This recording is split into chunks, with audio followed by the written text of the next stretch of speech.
మూడో పాట పాడు. దేవదేవునికి స్తుతులు చెల్లింతుము నిరతం, దేవదేవునికి స్తుతులు చెల్లింతుము నిరతం. దయామయుడేసు ధన్యుండని కలసి పాడెదము, దయామయుడేసు ధన్యుండని కలసి పాడెదము. దేవదేవునికి స్తుతులు చెల్లింతుము నిరతం, దేవదేవునికి స్తుతులు చెల్లింతుము నిరతం. పాపదోషము చేపడియున్న, పాపదోషము చేపడియున్న, శాపగ్రస్తులమై చెడియున్న, శాపగ్రస్తులమై చెడియున్న పావనుడేసు కడిగెను, పావనుడేసు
ఎంత జాలి యేసువా, ఇంతయని ఊహించలేను. ఎంత జాలి యేసువా, ఇంతయని ఊహించలేను. ఎంత జాలి యేసువా, హానికరుడా హింసకుడను దేవదూషకుడను నేను. హానికరుడా హింసకుడను దేవదూషకుడను నేను. అవిశ్వాసినైన నన్ను, అవిశ్వాసినైన నన్ను ఆదరించినావుగా.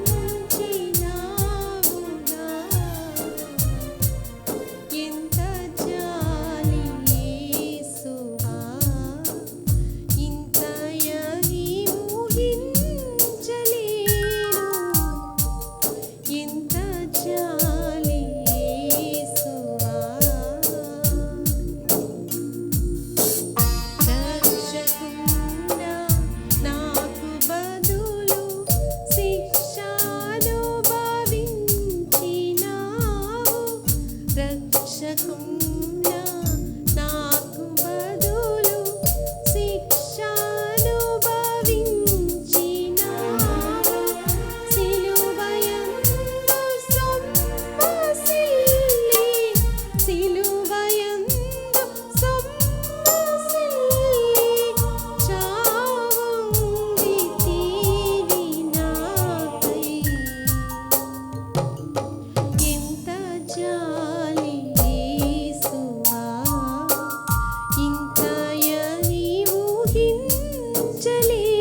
ప్రభువా సేద తీర్చువాడ నీవు నాదు కాపరివి నీవు నాదు కాపరివి నీవు నాకు లేమి లేదుగా ఎంత జాలి యేసువా ఇంతయ నీవు హించలేను ఎంత జాలి యేసువా అందరిలో అతి శ్రేష్ఠుడా అద్వితీయుడగు యేసయ్యా అందరిలో అతి శ్రేష్ఠుడా అద్వితీయుడగు యేసయ్యా హల్లెలూయా స్తోత్రములను హల్లెలూయా స్తోత్రములను హర్షముతో పాడేదా ఎంత జాలి యేసువా ఇంతయ నీవు హించలేను ఎంత జాలి యేసువా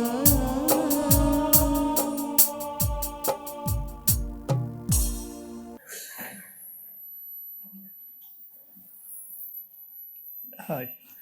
ఈరోజు కూడికకు ఉన్న 3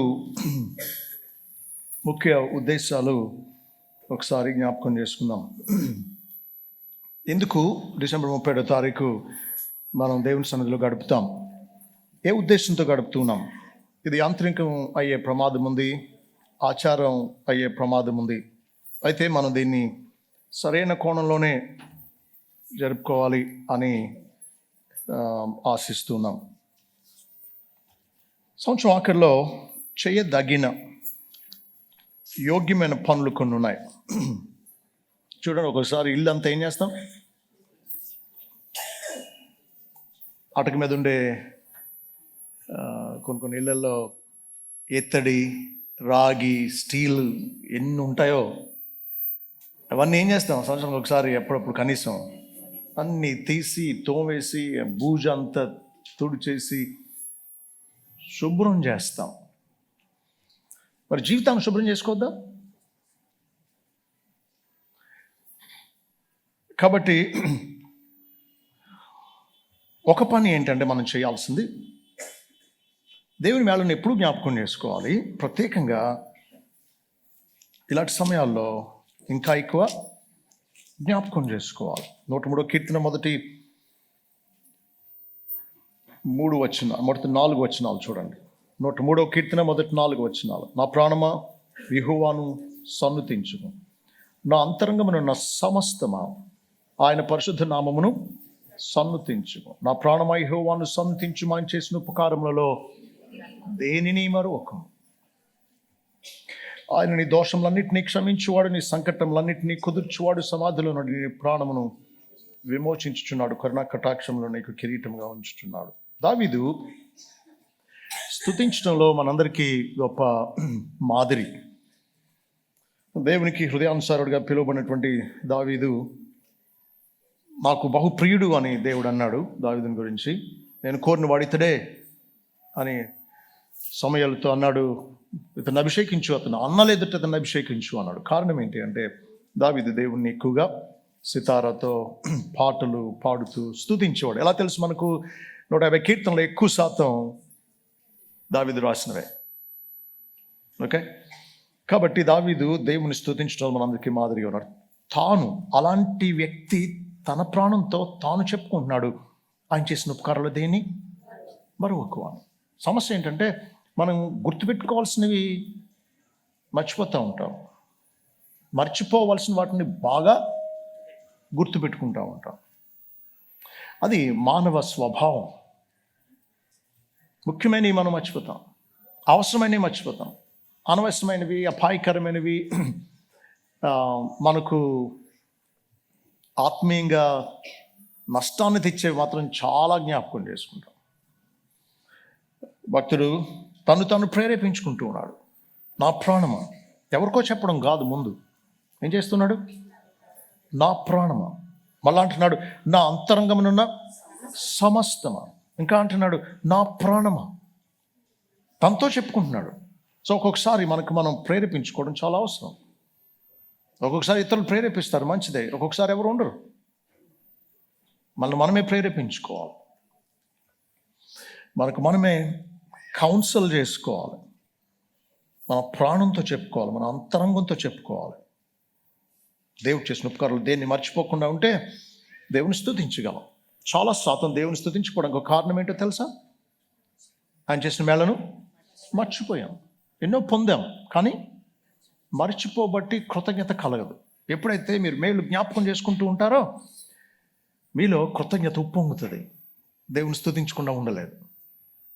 దేవుని స్తుతించడం చాలా కీలకమైన సంగతి.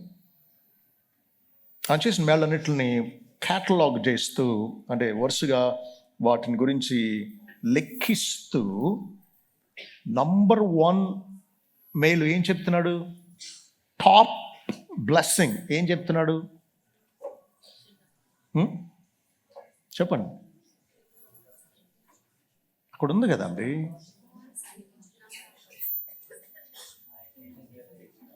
అదే ఏది మర్చిపోద్దని చెప్పి తను జ్ఞాపకం చేసుకుంటూ దేన్ని ఫస్ట్ ప్రస్తావిస్తూ ఉన్నాడు? ఆయన నీ దోషములన్నిటినీ క్షమించువాడు. ఇది టాప్ అండ్ నంబర్ 1 బ్లెస్సింగ్. ఇది లేకుండా మిగతా తర్వాత అన్నీ ఉన్నా నరకమే.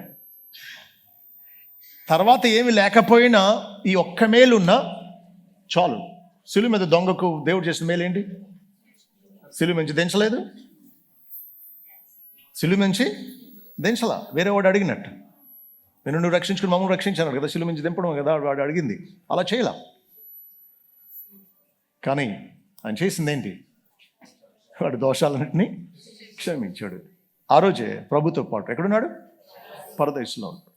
కాబట్టి దేవుణ్ణి స్తుతించేటప్పుడు అతి ముఖ్యంగా స్తుతించాల్సింది ఆయన ఇచ్చిన క్షమాపణ, రక్షణ, విమోచన, ఆయనతో సమాధానం. ఈ ఆత్మీయమైన మేళ్ళన్నిటి గురించి మొట్టమొదటి దేవుని స్తుతించాలి. ఆయన బిడ్డలుగా చేయబడ్డం, క్రొత్త జన్మ అనుభవం, ఇవన్నీ పర్యాయ పదాలు. విమోచన, రక్షణ, పాప క్షమాపణ, నీతిమంతులుగా తీర్చబడ్డం, ఇవన్నీ పర్యాయ పదాలు. కాబట్టి దేవుని స్తుతించడానికి మనం సమకూడాం. ఆయన చేసిన రక్షణ కార్యాన్ని బట్టి ముఖ్యంగా ఆయన స్తుతించడానికి సమకూడాం. ఆ తర్వాత భౌతికమైన మేళాన్నిటి గురించి ప్రస్తావించవచ్చు. నీ సంకటములన్నిటిని కుదుర్చువాడు అన్నాడు. సంకటాలంటే అనారోగ్య వ్యాధులన్నిటిని కుదుర్చాడు. పాపాలను బట్టే అసలు వ్యాధులు వస్తాయి. ఏది అసలుకు ప్రతి అనారోగ్యం ముందు చేసిన పాపాన్ని బట్టి కాకపోవచ్చు, కానీ సహజంగా లోకల కష్టాలన్నీ దేన్ని బట్టి? పాపాలను బట్టే కదా. సో ఎప్పుడైతే పాపాలు క్షమించాడో పాపాన్ని బట్టి వచ్చిన సంకటాలన్నింటినీ కుదురుస్తున్నాడు. ఈ సంకటాలన్నీ ముదిరితే ఏమవుతుంది? వ్యాధి ముదిరితే ఏమవుతుందండి? ప్రాణం పోద్ది. కాబట్టి తర్వాత ఏం అంటున్నాడు? సమాధిలో నుండి నా ప్రాణము నువ్వు విమోచించున్నావు. చూసారా ఈ సీక్వెన్స్? చూసారా? పాపం, దాన్ని బట్టి రోగం ముదిరితే వచ్చేది మరణం. ఎప్పుడైతే పాపం క్షమింపబడిందో రోగాలు కుదురవుతున్నాయి, సమాధి నుంచి ప్రాణం విడిపింపబడుతుంది. కాబట్టి మనం దేవుని స్తుతించేటప్పుడు ప్రథమంగా స్తుతించాల్సింది, దేవా నన్ను ప్రేమించి నా కోసం ప్రాణం పెట్టావు, నన్ను రక్షించావు, నన్ను జగత్తు పునాదికి ముందే ఎన్నుకున్నావు, నీకు స్తోత్రం అని చెప్పి దేవుడు చేసిన ఆత్మీయమైన రక్షణ కార్యాన్ని గురించి మొదటి దేవుని స్తుతించాలి. ఆ తర్వాత భౌతికంగా కుటుంబాన్ని కాపాడడం, ఏదైనా శుభకార్యం కుటుంబంలో జరగడం, లేకపోతే ఏదైనా ఉద్యోగం రావడం, లేకపోతే ఏదో ఒక ఇల్లు కట్టుకున్నారు, లేకపోతే ఒక పెద్ద వ్యాధి నుంచి మీకు స్వస్థత కలిగింది, ఇవన్నీ సెకండరీ. అవి కూడా దేవుడు చేసినవి, వాటిని బట్టి కూడా దేవుని స్తుతించాలి. కానీ అన్నిటికంటే ముఖ్యంగా దేవుని రక్షణ గురించి స్తుతించాలి. ఆ రీతిగా దేవుని స్తుతించడానికి సమకూడం. రెండవది, ఆయనను చాలా దుఃఖపెట్టాం, అంత మేలు చేసినా సరే. ఆయన కోరినంతగా ఎవరు యోగ్యంగా జీవించలేదు.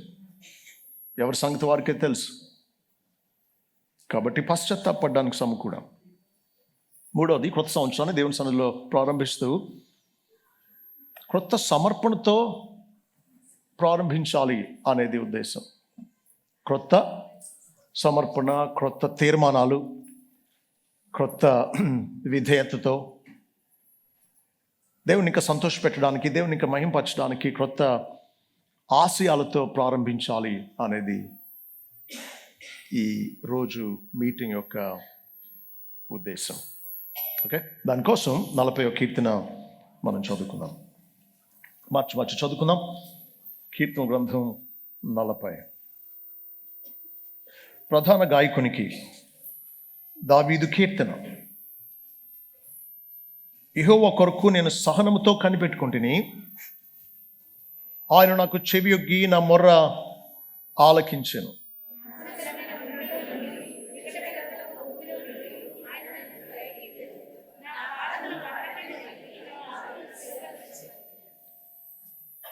తనకు స్తోత్ర రూపమగు క్రొత్త గీతమును మన దేవుడు నా నోట నుంచెను. అనేకులు దాన్ని చూచి భయభక్తులు కలిగి యెహోవా యందు నమ్మిక ఉంచెదరు.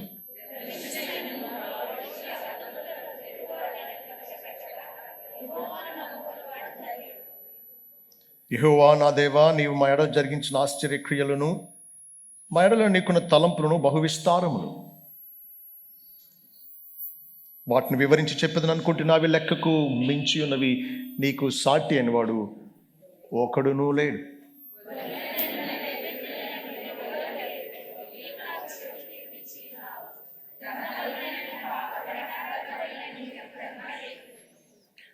అప్పుడు పుస్తకపు చుట్టలో నన్ను గురించి వ్రాయబడిన ప్రకారం నేను వచ్చి ఉన్నాను.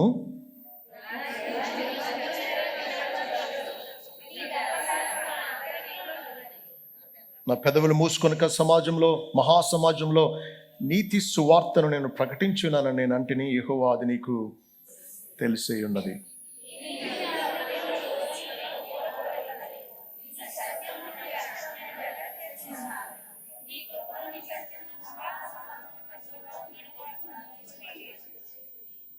యెహోవా, నీవు నీ వాత్సల్యమును నాకు దూరము చేయవు. నీ కృపా సత్యమును ఎప్పుడు నన్ను కాపాడును గాక.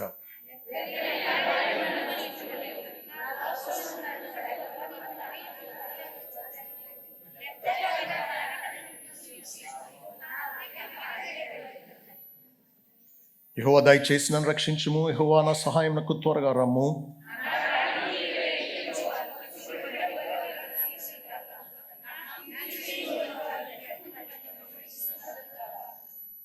నన్ను చూచి ఆహా ఆహా అని పలుకువారు తమకు కలుగు అవమానం చూచి విస్మయం పొందుదురుగాక.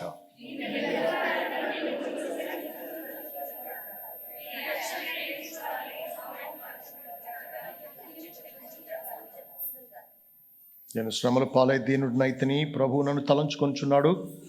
నాకు సహాయం నీవే, నా రక్షణకర్తవు నీవే. నా దేవా, ఆలస్యము చేయకుము. ప్రభు తన వాక్యాన్ని దీవించి మనను ఆరాధనకు, ఒప్పుకోలుకు సిద్ధపరచునుగాక.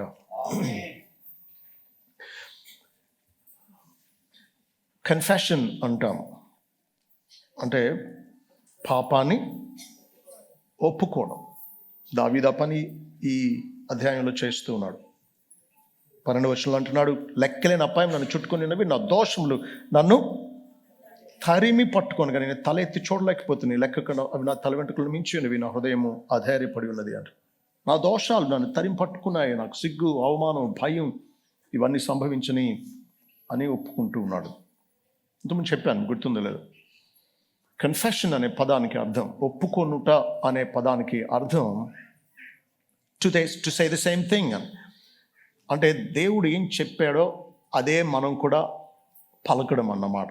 దేవుడు ఏమంటున్నాడు? నువ్వు పాపివి అంటున్నాడు. సో మనం, దేవా నేను పాపిని, నిజమే అని ఆయనతో అంగీకరించడమే ఒప్పుకోవడం అంటే. మనం గాను ఒకవేళ మాలో ఏ పాపం లేదు అని అంటే మనం ఎవరు? అబద్ధికులు. గుడ్. 1 యోహాను పత్రిక 1వ అధ్యాయం 8, 9, 10 వచనాలు చూడండి. 1 యోహాను 1 అధ్యాయం 8, 9, 10 వచనాలు. మనము పాపము లేని వారమని చెప్పుకునే ఎడల మనల్ని మనమే మోసపుచ్చుకుందాము, మరియు మనలో సత్యం ఉండదు. మన పాపములను మనం ఒప్పుకునే ఎడల ఆయన నమ్మదగిన వాడు నీతిమంతుడును కనుక ఆయన మన పాపములను క్షమించి సమస్త దుర్నీతి నుండి మనలను పవిత్రులనుగా చేయను. మనము పాపము చేయలేదని చెప్పుకొని ఎడల, ఈ మాట వినండి, ఆయనను అబద్ధికునిగా చేయవారు మగుదము.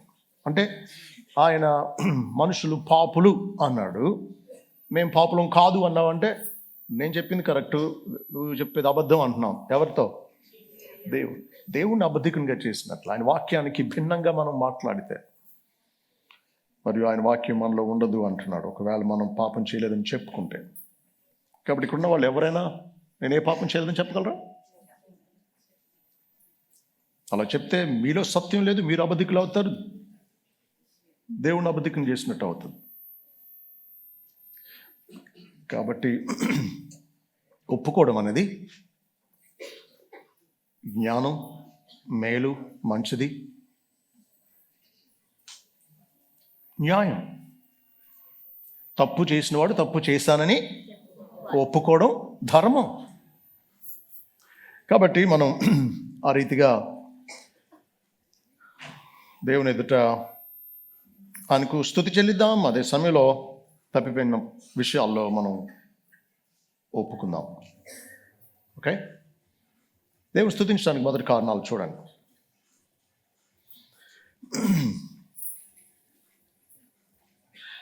5వ వచనంలో అంటున్నాడు, యెహోవా నా దేవా, నీవు మా ఎడల జరిగించిన ఆశ్చర్యక్రియలను, మా ఎడల నీకున్న తలంపులను బహు విస్తారములు. వాటిని వివరించి చెప్పదని అనుకుంటున్నా, అవి లెక్కకు మించి ఉన్నవి.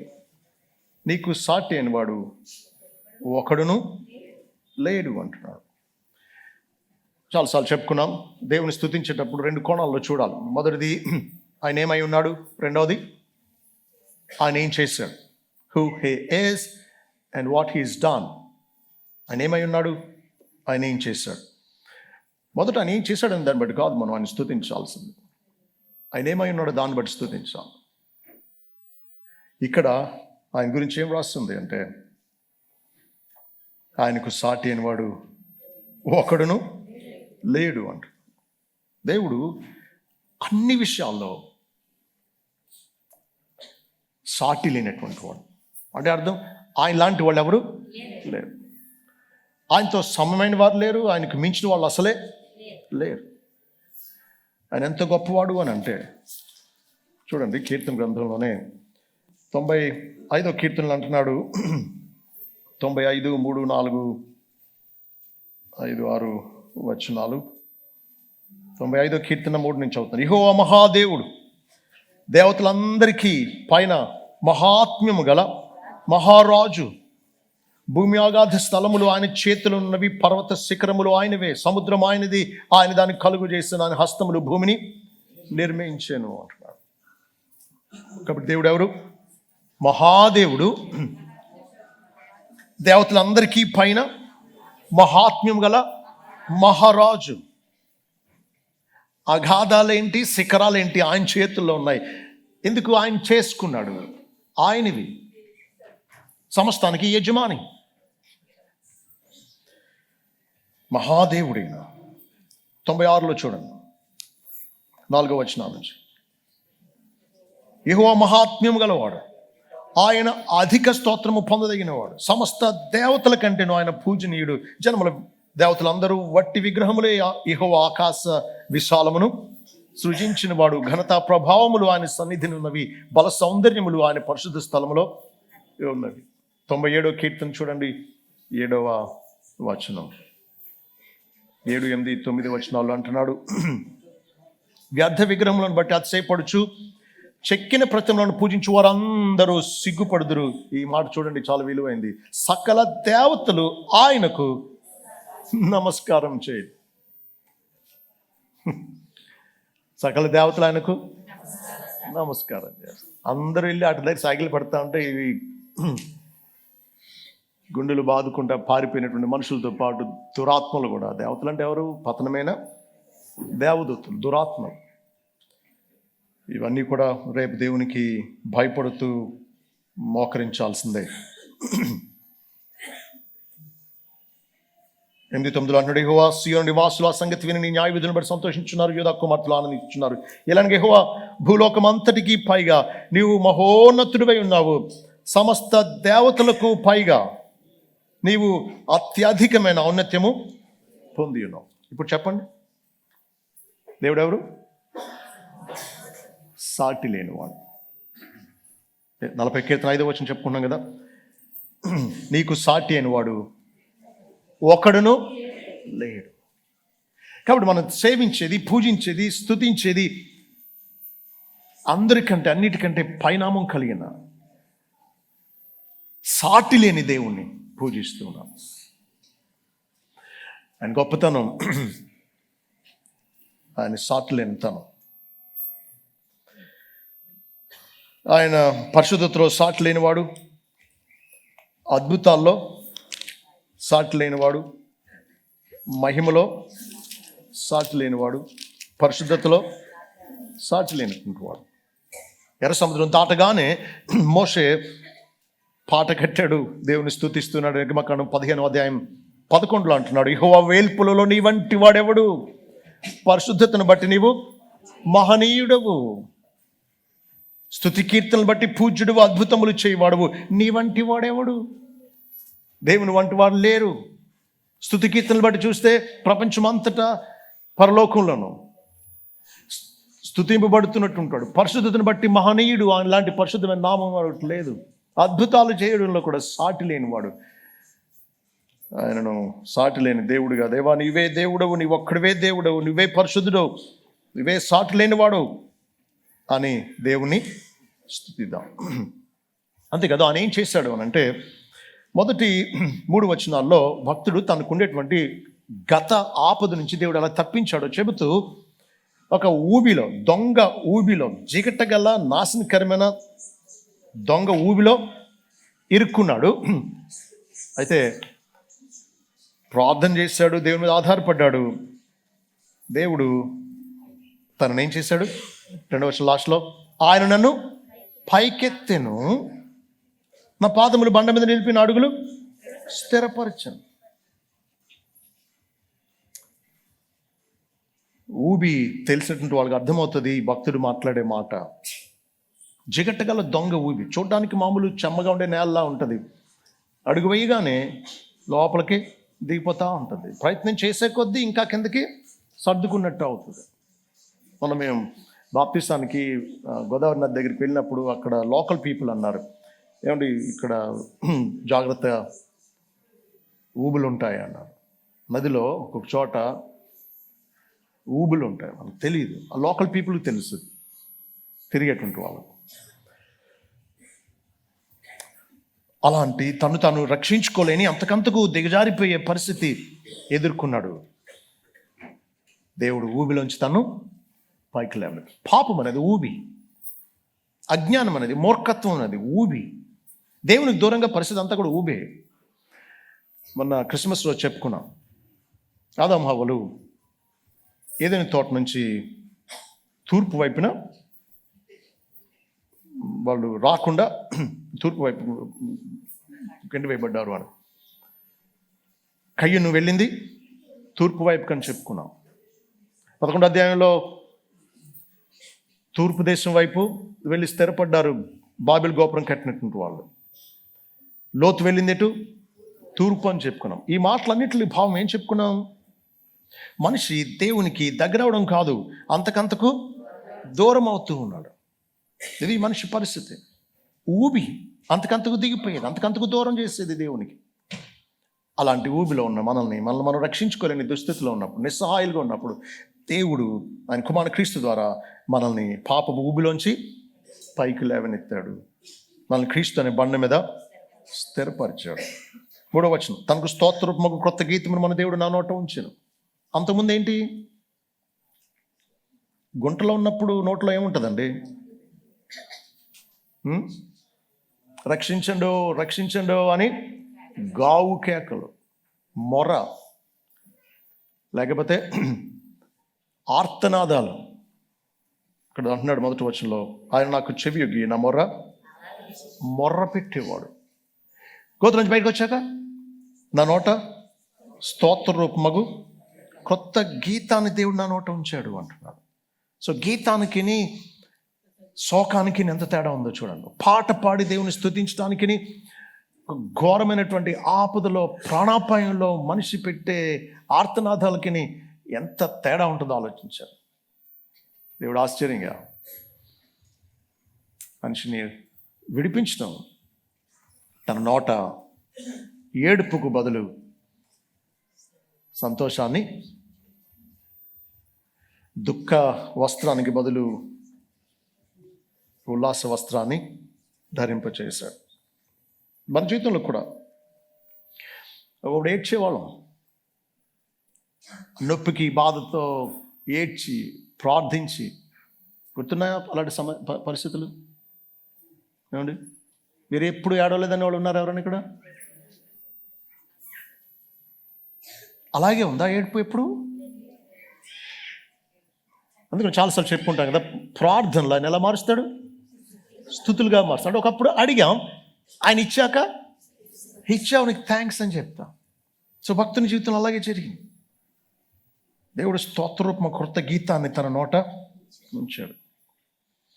అయితే ఇంకొక విషయం గమనించండి, 3వ వచనంలో అన్నాడు, అనేకులు దాన్ని చూచి భయభక్తులు కలిగి యెహోవాయందు నమ్మకించుదురు. మన శ్రమ వృధాగా పోనివ్వట్లా, మనం ఆయన మీద ఆధారపడేట్లు చేస్తున్నాడు. ఆయన కోసం సహనంతో కనిపెట్టుకునేట్లు సహనాన్ని, నిరీక్షణను నేర్పుతూ ఉన్నాడు. మొదటి వచనం ప్రకారం ఇది చాలదన్నట్టు మనం శ్రమలో ఉన్నప్పుడు దేవునికి ప్రార్థించడం, సహనంతో ఆయన కోసం కనిపెట్టడం, ఆయన విడిపించడం, ఇది అనేకులు చూసి ఆయన ఎందుకు భయభక్తులు కలిగి నమ్మిక ఉంచుతున్నారట. అంటే ఇతరులకు కూడా మన శ్రమను మేలుగా చేస్తూ ఉన్నాడు. ఇది మనకు అంతుపట్టిన సంగతి. అందుకని ఓ భక్తుడు అన్నాడు, దేవుడట ఒక పనిని 10,000 కారణాలతో చేస్తాడట. ఎందుకు అన్ని సమకూర్చి జరిగించాలి కదా. మనుషుల మూర్ఖత్వం, సైతాను కుతంత్రం, శత్రువుల పన్నాగాలు, అన్నిటిని కూడా ఆయన మంచికి సమకూర్చి జరిగించాలి, ఆయన చిత్తమే నెరవేర్చుకోవాలి. కాబట్టి మన శ్రమలో మనకు సహనం నేర్పడమే కాదు, మనల్ని చూసి ఇతరులు కూడా దేవుని భయభక్తులు కలిగి నమ్మిక ఉంచుకునేటట్లు మన శ్రమను ఇతరులకు మేలుగా మారుస్తున్నాడు. మీ శ్రమలో ఎంతమంది ఆదరింపబడ్డారో మీకు తెలుసా? శ్రమలో మీరు దేవుణ్ణి ఆశ్రయించి పొందిన మేలుని బట్టి స్థిరపడ్డారు, మీ పాదాలు స్థిరపడ్డాయి సత్యంలో. కాబట్టి మీ బిడ్డలు ఇంకా భక్తిలో ఉన్నారు. మీరు తప్పిపోయి ఉంటే వాళ్ళు ఎప్పుడు తప్పిపోయిందిరేమో.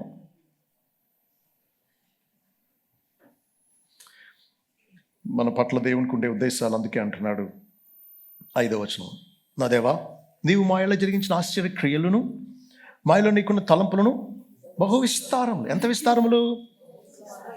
తర్వాత చెప్పండి. వాటిని వివరించి చెప్పేది అనుకున్నవి లెక్కకు మించి. ఎంత విస్తారమైనవి?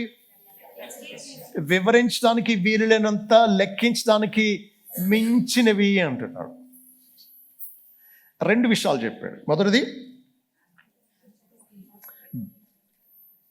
జరిగించిన ఆశ్చర్యక్రియలు, అంటే ఇప్పుడు దాకా ఆయన చేసిన ఆశ్చర్యమైన మేళ్ళు, చేసిన మేళ్ళు. ఓకే, ఇంకోటి ఏమంటున్నాడు? విస్తారమైనవి. ఏంటి ఇంకోటి? మన ఏళ్ళ తనకున్న తలంపులట. ఈ 2 విస్తారమైనవి, లెక్కకు మించినవి అంటున్నాడు. ఏంటి రెండింటికి తేడా? మన ఏళ్ళ జరిగించిన ఆశ్చర్యక్రియలు ఇవి అయిపోయినాయి, పొందేశాం మేళ్ళు. రెండోది, మన ఏళ్ళ అనుకుంటే తలంపులు, అంటే చేయబోయే మేళ్ళు. చేసిన మేళ్ళు, చేయబోయే మేళ్ళు అన్నమాట. 2 గొప్పవే అంటున్నాడు. అంటే చాలా మేలు చేసేసి చాలే వీళ్ళకి చేశాను అని అనుకుంటాడా దేవుడు? అలాగని అనుకుని ఉంటే క్రొత్తవేమి మనం ఆశించడానికి లేదు. ఒక పెద్ద ఇల్లు ఇచ్చేసాడు అనుకోండి, చాలా వీళ్ళకి అనుకుంటే దాన్ని మెయింటైన్ చేయొద్దా? సంతానం ఇచ్చాడు చాలా అనుకుంటే బిడ్డను పెంచొద్దా? దేవుడు చేసినవే విస్తారమైనవి అంటే చేయబోతున్నవి లెక్కకు మించినవి. అందుకనే చాలాసార్లు చెప్పుకున్నాం, విశ్వాసికి ఎప్పటికైనా గతం కంటే ప్రస్తుతం కంటే భవిష్యత్తే అతి శ్రేష్టంగా ఉండబోతుంది.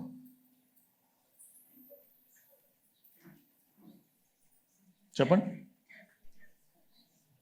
అసలు కంటికి కనబడని, చెవికి వినబడని, హృదయానికి గోచరం కాని మేళను కదా ఆయన సిద్ధం చేసి ఉంచాడు.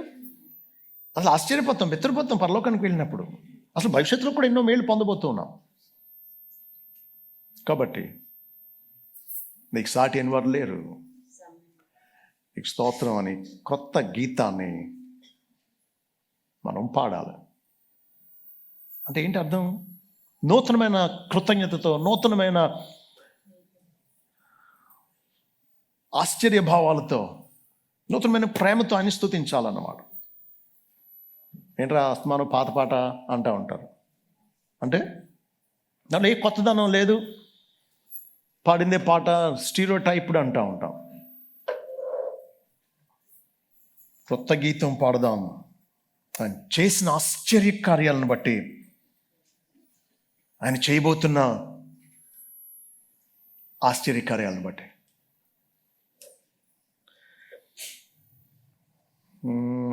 11వ వచనంలో అంటున్నాడు, యెహోవా నీవు నీ వాత్సల్యమును నాకు దూరం చేయవు, నీ కృపాసత్యములు ఎన్నడూ నన్ను కాపాడు. ఆయన వాత్సల్యం, ఆయన కృప, ఆయన దయ, ఆయన జాలి, ఆయన కటాక్షం ఇవి ఎప్పుడు దూరం అవ్వవు. ఆయన ఎంత ప్రేమ గలవాడు అంటే శాశ్వతం ప్రేమిస్తాడు. అంత ప్రేమ గలవాడు ఆయన.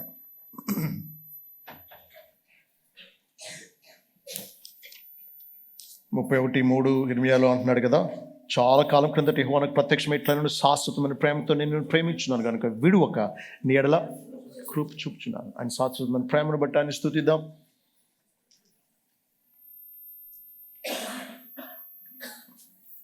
పదహారు వచనంలో, నిన్ను వెతకు వారందరూ నిన్ను గురించి ఉత్సాహించి సంతోషించుదురుగాక, నీ రక్షణ ప్రేమించి వారి యెహోవా మహిమపరచుకుండుగాక, నిత్యము చెప్పుకొందురుగాక.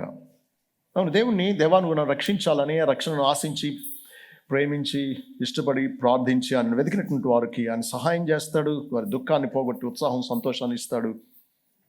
దేవుడు మహింపరచబడు గాక అని వారి నిత్యం చెప్పేటట్లు చేస్తాడు. ఇంకా దేవుడు గురించి స్తుతించడానికి 17వ వచనంలో అంటున్నాడు, నేను శ్రమల పాలై దీనున్నైతిని, ప్రభువు నన్ను తలంచుకొంచున్నాడు. సాధారణంగా కష్టాల్లో ఉన్నప్పుడు మనల్ని ఎవరు పట్టించుకోరు, ఎవరు తలంచుకోరు. అన్నీ బాగున్నప్పుడు మన చుట్టూ అందరూ ఉంటారు. కష్టాల్లో ఉన్నటువంటి వాళ్ళ గురించి ఆలోచించేది ఎవరో కానీ ఉండరు. నేను శ్రమల పాలై దీనుడినైతిని, ప్రభువు నన్ను తలంచుకొంచున్నాడు. ఈ విషయం మనం చాలా ఆదరించాలి. ఒకసారి మన కష్టం ఎవరికి చెప్పుకోలేము, చెప్పినా అర్థం కాదు అవతల వాళ్ళకి. అనుభవిస్తే తప్ప శ్రమ అర్థం కాదండి. ప్రత్యేకంగా మరణ దుఃఖం చెప్పితే అర్థం కాని సంగతే. మా తమ్ముడు చనిపోయే వరకు నాకు అర్థం కాల.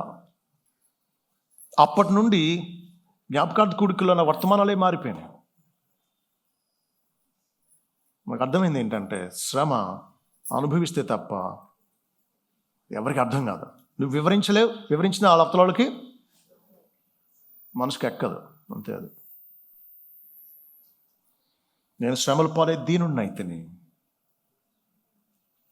ప్రభువు నన్ను తలంచుకొచ్చున్నాడు.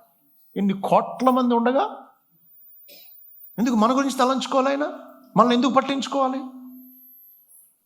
అందుకని చాలాసార్లు చెప్పాను కదా, అన్యులు శ్రమ వచ్చినప్పుడు నాకే ఎందుకు రావాలి అనుకుంటారు, కానీ విశ్వాసులు మేలు కలిగినప్పుడు అనుకోవాలి. ఏమని? నన్నే దేవుడు ఇంకా ఎందుకు ప్రేమించాలి, నా గురించి అంతా తెలిసిండి, వై మీ అని అడగాలి. ఆయన మనల్ని తలంచుకుంటూ ఉన్నాడు. ఇంకా అంటున్నాడు, నీవు నాకు సహాయం నీవే, నా రక్షణకర్తవు నీవే అన్నాడు. మనకు సహాయం ఆయనే, రక్షణను కల్పించేది, కలుగు చేసేది లేదా సృష్టించేది. అవకాశాలు లేనప్పుడు రక్షణ మార్గాన్ని కలుగు చేసేది ఆయనే, మన రక్షణకర్త ఆయన. సరే, ఈమెయిల్ని జ్ఞాపకం చేసుకుంటూ దేవుని స్తుతిద్దాం. అదే సమయంలో ఒప్పుకోలు కూడా మనం చేయవలసి ఉంది.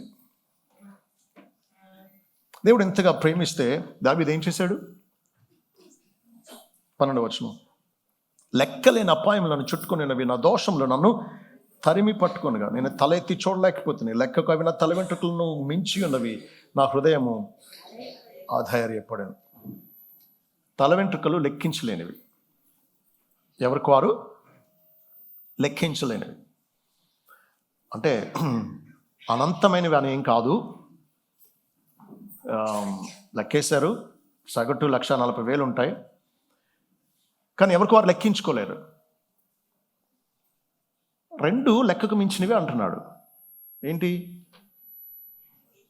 ఒక ప్రక్క ఆయన చేసిన మేళ్ళు చేయడానికి అనుకునే తలంపులు ఉన్నాయే, ఇవన్నీ లెక్కకు మించినవి అన్నాడు. అలా ఒక ప్రక్క అసంఖ్యాకమైనటువంటి మేళ్ళు ఆయన చేస్తూ ఉంటే ఈయన దోషాలు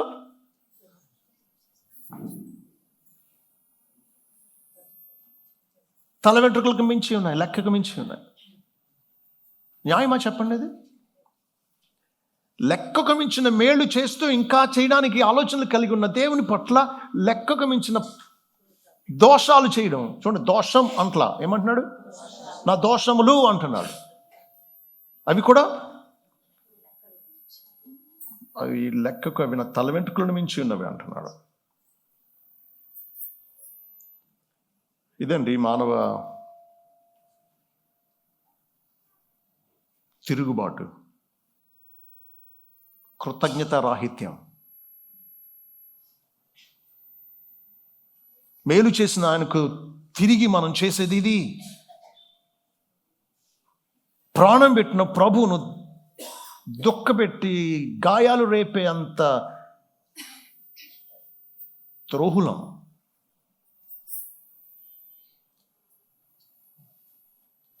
నేను ఆదివారం చెప్పుకున్నాం, ఆదివారం ఐ డోంట్ నో, క్రిస్మస్ రోజు అనుకుంటే చెప్పుకున్నాం. పౌలు ఏమంటున్నాడు? పాపులను రక్షించిన క్రీస్తు శ్లోకంలోకి వచ్చిన వాక్యం నమ్మతగినది, పూర్ణ అంగీకారమునకు యోగ్యమైనదే ఉన్నది అని చెప్పి వెంటనే ఏమన్నాడు? అట్టివారిలో నేను ప్రధాన పాపిని అంటున్నాడు. అవునా? పౌలు కంటే ఇంకా గొప్ప పాపులు లేరా? ఉన్నారు. కానీ పౌలును పరిశుద్ధాత్ముడు ఒప్పిస్తూ ఉంటే తన పాపం ఎంత భయంకరంగా ఉంది అంటే అంతటి పాపం ఇంకెవరు లేరేమో అనిపిస్తూ ఉంది పౌలుకు. చాలామంది పౌలుతో విభేదిస్తారు. పౌలు, నువ్వు కాదు ప్రధాన పాపివి, నేను అన్న భక్తులు నాకు తెలుసు. ఎవరికి వారే అలా అనుకుంటారు. నిజంగా దేవుడు ఒప్పిస్తూ ఉంటే ఎవరి పాపం వారికి భీకరంగా కనబడుతుంది. తల వెంట్రుకకు లెక్కకు మించినన్ని దోషాలు, దాన్ని బట్టి లెక్కలేని అపాయాలు తను చుట్టుకున్నాయి. మనం కూడా హృదయం ఆధారపడి తల ఎత్తి చూడలేక సిగ్గుపడవలసిన పరిస్థితి, దొరికిన దొంగ సిగ్గుపడినట్టు సిగ్గుపడాల్సిన పరిస్థితి మనం కూడా చాలాసార్లు ఎదుర్కొనే ఉంటాం. అది దావీదు సంగతి ఆలోచించండి. అలాంటి దావీదును దేవుడు క్షమించి తను చనిపోకుండా తన పాపాన్ని పరిహరించలేదా? మరి తిరిగి తన్ను ఆయన కోసం వాడుకోలేదా?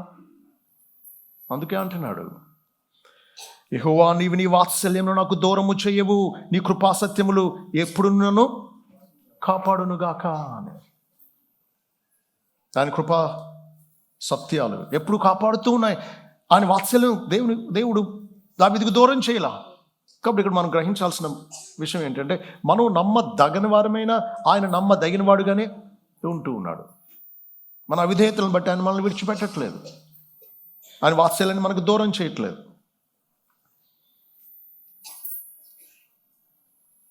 దేవుడు ఎన్నో మేలు చేస్తూ ఉంటే,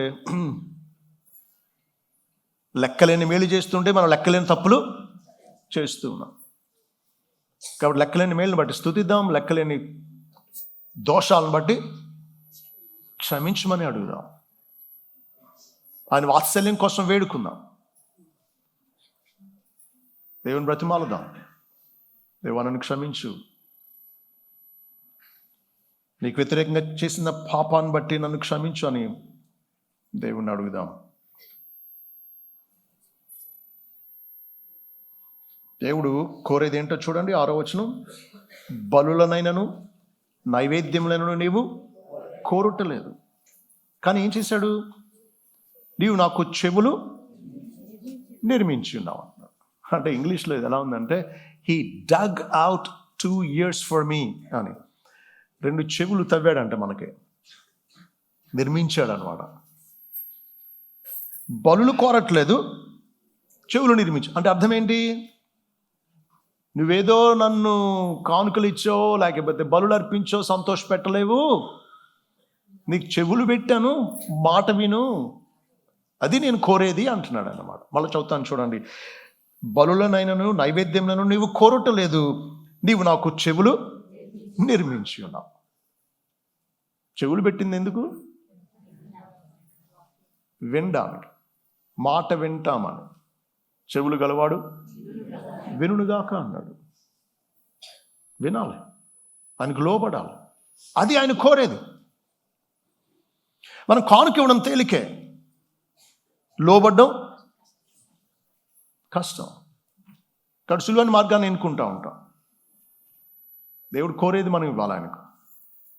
బలులు ఇవ్వద్దంటలా. అక్కడ పాత నిబంధన పద్ధతిలో దావీదు బలులు ఇచ్చాడు, కానీ దేవుడు కోరేది బలుల కంటే. సామెతలు 21:3 చూడండి. సామెతలు 21:3. నీతి న్యాయములను అనుసరించి నడుచుకున్నట బలులను అర్పించుట కంటే యెహోవాకు ఇష్టం. నువ్వు నీతి న్యాయాలు లేకుండా బలులు ఇచ్చినా దేవుడు అంగీకరించడు. అవి ఇవ్వలేకపోయినా నీతి న్యాయాలతో జీవిస్తూ ఉంటే దేవుడు ఎక్కువ ఇష్టపడతాడు. కాబట్టి దేవుడు చెవులు నిర్మించాడు. దేవా, నీ మాట వినలేకపోయాను, నీకు లోబడలేకపోయాను, నన్ను క్షమించని దేవుణ్ణి అడుగుదాం. దేవుడు ఆయన వాత్సల్యాన్ని మనకు దూరం చేయడు, ఆయన కృపాసత్యాలు ఎప్పుడు మనల్ని కాపాడుతాయి. కాబట్టి ఇప్పుడు ఏం చేద్దాం అంటే, మీలో ఎవరైనా దేవుణ్ణి ఆయన చేసిన విస్తారమైన మేళ్లను బట్టి స్తుతించడానికి, అదే సమయంలో తప్పిపోయిన విషయాల్లో ఒప్పుకోవడానికి ఇష్టపడితే దేవుని స్తుతించండి. అదే సమయంలో దేవుని దగ్గర ఒప్పుకోండి. ఆ రీతిగా సంఘం